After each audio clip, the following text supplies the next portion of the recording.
Assalamualaikum warahmatullahi wabarakatuh. Yang terhormat Bapak Ibu dosen penguji UKIN PPG dalam jabatan kategori 1 angkatan 3 tahun 2023 dengan nomor peserta 2015040839778 dengan NIM 233142715 Saya adalah guru produktif pemasaran di SMK Negeri 1 Malang. Saya juga tercatat sebagai mahasiswa di LPTK Universitas Negeri Malang. Hari ini, Senin 4 Maret 2024, saya akan melaksanakan praktik pembelajaran sebagai prasyarat uji kinerja PPG dalam jabatan. Mohon kiranya Bapak Ibu dosen bisa memberikan saran, memberikan kritik demi kemajuan pembelajaran saya ke depan. Selamat menyaksikan video pembelajaran saya. Wassalamualaikum warahmatullahi wabarakatuh.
Pembelajaran hari ini kita mulai seperti biasanya supaya kita semuanya semangat, membangkitkan semangat, gitu ya. Silakan kamu dong untuk memimpin teman-temannya menyanyikan lagu nasional. Ya. Boleh mau nyanyi lagu apa hari ini? Garuda Pancasila. Silakan.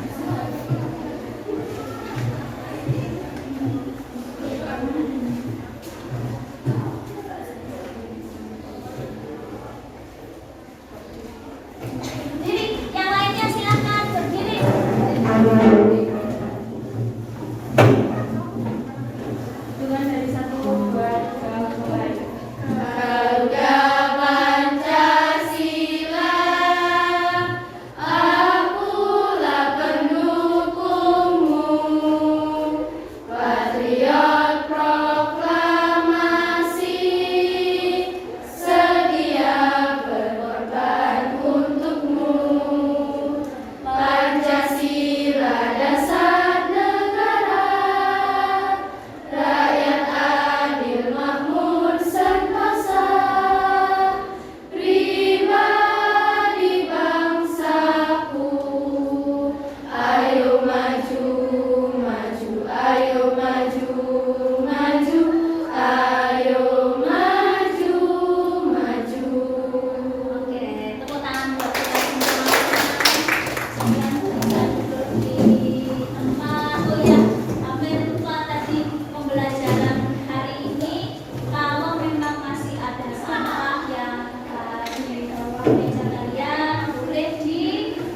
Perhatikan ya. Jangan ngomong sendiri. Jangan ngomong sendiri. Tepuk-tepuk.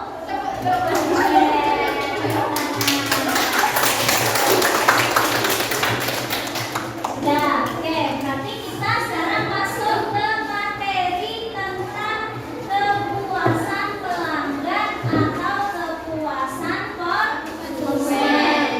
Nih, tujuan pembelajaran kita hari ini yang pertama adalah peserta didik nanti setelah berdiskusi kalian mampu mendeskripsikan tentang pengertian konsep kepuasan pelanggan.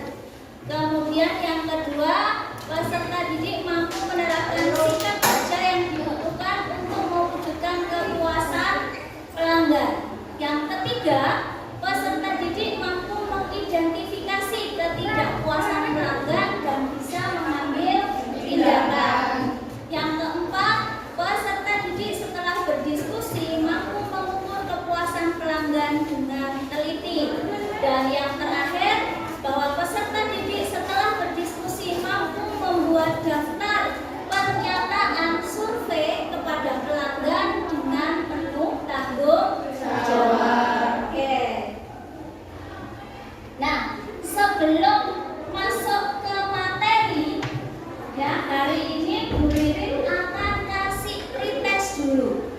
Keluarkan HP-nya, kemudian silahkan barcode-nya dinyalakan, kemudian masuk ke pertanyaan pretest. Yang nggak bisa terlalu jauh, bisa mendekat untuk ke depan untuk ngambil linknya. Boleh, silakan.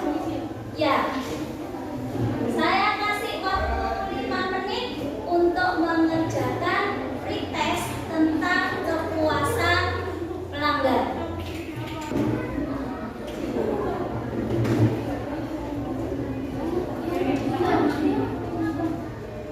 Akan cukup 5 menit saja. Oke, sudah semua ya? Sudah? Soalnya cuma ada 8. Jadi saya kira 5 menit itu sudah cukup untuk mengerjakan pretestnya. Oke, sekarang kita masuk ke materi. Materinya tadi tentang kepuasan pelanggan. Oke, sebelum ke materi, saya tanya dulu, adakah kalian yang sudah pernah berbelanja melalui marketplace? Ada di toko oren boleh. Oke, sudah pernah belanja ke sana? Ketika kamu belanja, ada nggak yang melihat reviewnya dari produk yang akan kalian beli? Siapa yang pertama kali mau beli produk harus lihat reviewnya? Ayo coba jelaskan kenapa kok harus lihat review?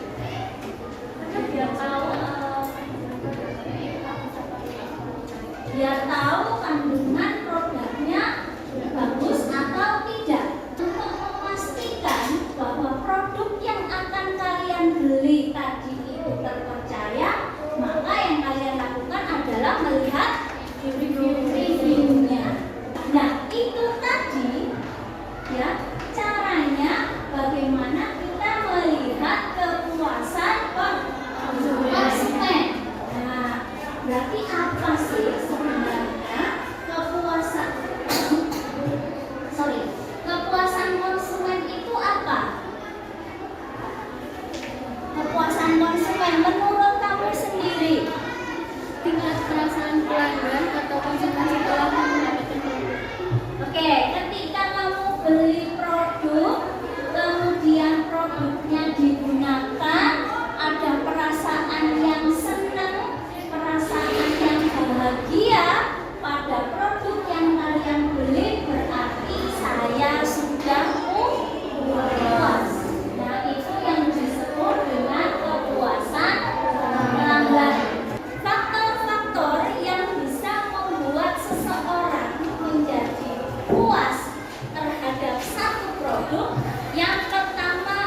adalah kualitas, yang kedua adalah harga, yang ketiga adalah service quality, yang keempat emotional factor, dan yang kelima adalah biaya dan kemudahan.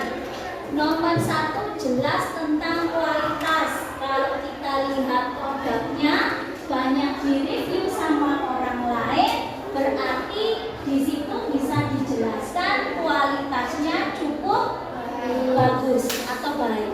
Yang kedua adalah harga. Tadi sudah saya katakan, kalau harganya murah pasti banyak yang beli. Yang ketiga adalah service quality. Apa itu service quality? Service quality sama dengan pelayanan. Yang berikutnya adalah emotional factor. Nah, ini berhubungan dengan emosi seseorang ketika mau membeli barang. Ada konsumen itu ketika dia ingin membeli barang itu hanya percaya satu merek saja. Misalnya, ya, kalau mau merek untuk pasta gigi, saya pasti percayanya cuma satu merek doang. Nah, itu ada. Nah, ini berarti berhubungan dengan emosional faktor. Ya, yang kelima adalah biaya dan kemudahan.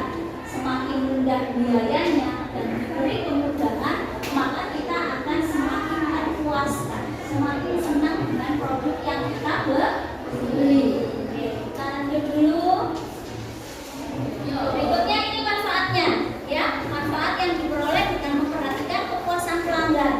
Tadi kalian sudah jelaskan akan ada pembelian yang berulang, ya benar ya. Bahkan kalian sering menceritakan dari mulut ke mulut. Pakai aja produknya ini. Kalau pakai produk ini, itu lihatan wes wajahku jadi glowing misalnya.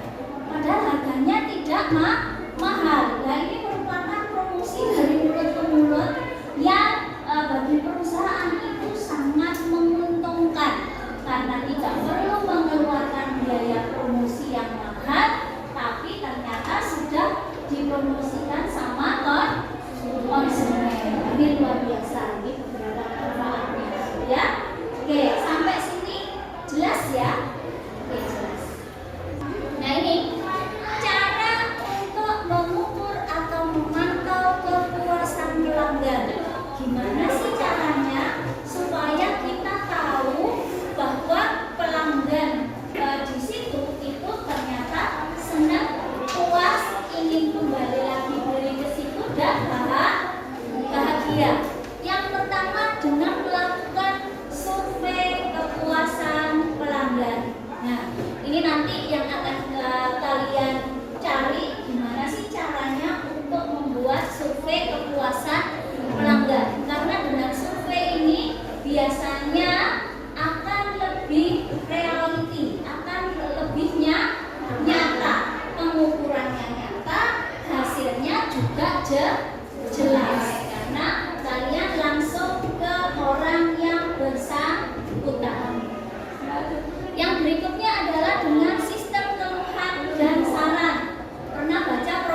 bagaimana, kemudian price-nya, promosi, dan tempatnya.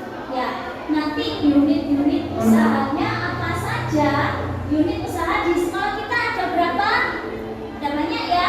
Satu, kantin. Yang kedua, karisma. Yang ketiga, kopsis. Yang keempat, ekonomi. Oke, berarti nanti kita akan membuat instrumen ini semua.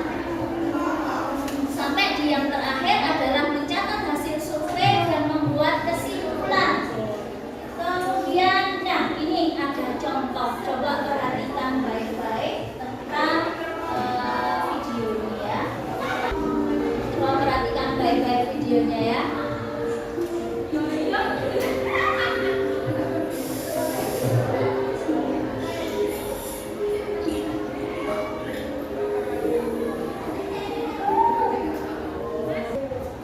Oke, sampai sini kalian paham ya? Pernah nggak mengalami yang seperti di dalam video? Atau mungkin melihat orang lain? Pernah mengalami? Datang ke kafe, kemudian pelayanannya tidak sesuai dengan yang kita inginkan? Pernah? Pernah? Belum pernah? Pernah nggak kalian datang ke kafe, kemudian kalian beli makanan, ternyata di situ ada sehelai rambut? Pernah beli kue, kemudian ada rambutnya? Perasaan kalian gimana? Jijik, sedih gitu ya. Nah, ini bisa saja terjadi ketika nanti kalian pergi ke tempat atau pergi ke kafe. Ya, makanya yang video tadi Bu Ririn tayangkan itu berhubungan dengan pelayanan. Pelayanan itu penting banget, di mana konsumen itu merasa senang dan tidak. Sehingga kalau dia senang, pasti dia akan cerita ke temannya. Kemudian dia akan datang kembali suatu saat nanti kembali ke tempat tersebut. Berarti tugas kalian adalah membuat pernyataan yang berhubungan dengan 4 hal tadi. Yang pertama adalah tentang kualitas, harga, pelayanan, dan promosi. Nah, karena tadi sudah dibagi masing-masing kelompoknya gitu ya, sehingga tugas kalian sekarang adalah mendiskusikan kira-kira membuat pernyataan tentang satu unit usaha yang ada di SMK 1. Jadi silakan didiskusikan.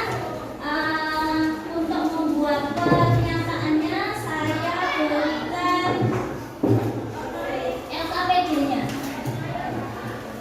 Dibaca, didiskusikan, kemudian mulai membagi tugasnya apa saja.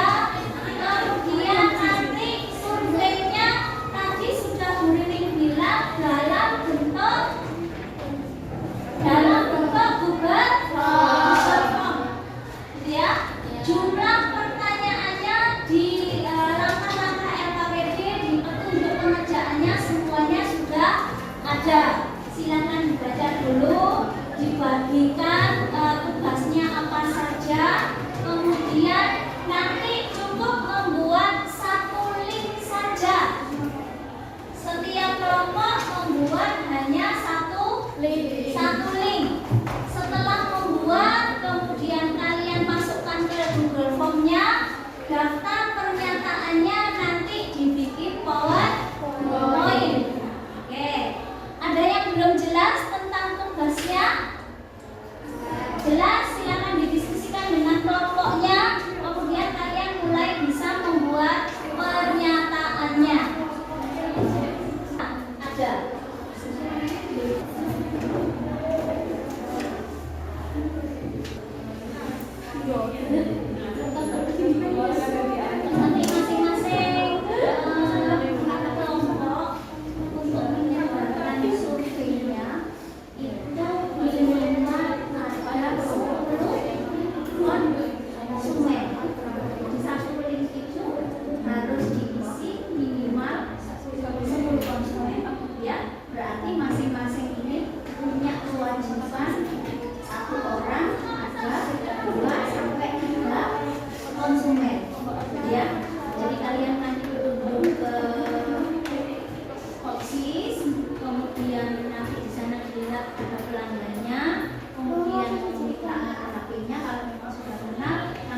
semuanya biar diisi sekalian ya. Tapi sekarang membuat pernyataan dulu sambil bikin di Google. Oke, sudah selesai membuat kisi-kisi pernyataannya, sudah selesai? Sudah selesai? Oke, kalau sudah selesai berarti giliran kelompoknya untuk mempresentasikan dari hasil pernyataannya. Mau kelompok mana dulu? Karisma? Oke, silakan maju ke depan, Karisma. Assalamualaikum warahmatullahi wabarakatuh. Waalaikumsalam warahmatullahi wabarakatuh. Berdirilah muslim dan fungsi dan kamu presentasi. Sebelum itu perkenalkan nama saya Mbak Delani. Saya Mbak Melana. Saya dari Putri Sore kelas 9. Dan selanjutnya ini hasil diskusi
diisi.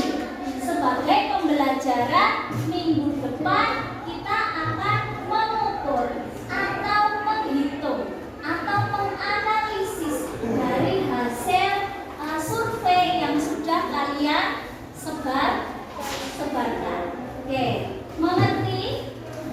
Jadi masing-masing punya kewajiban untuk menyebarkan minimal 2 konsumen. Kalau lebih berarti lebih bagus. Berarti pengukurannya semakin akurat karena semakin banyak konsumen yang mengisi di link tersebut. Oke, jelas ya? Oke, sebelum pembelajaran ini berakhir, jangan lupa nanti ketika keluar bangkunya silakan dikembalikan sesuai dengan posisinya. Kemudian jangan meninggalkan sampah. Oke ya, pembelajaran hari ini bisa diakhiri. Bu Lili mohon maaf atas segala kesalahan. Kemudian bisa disiapkan untuk berdoa.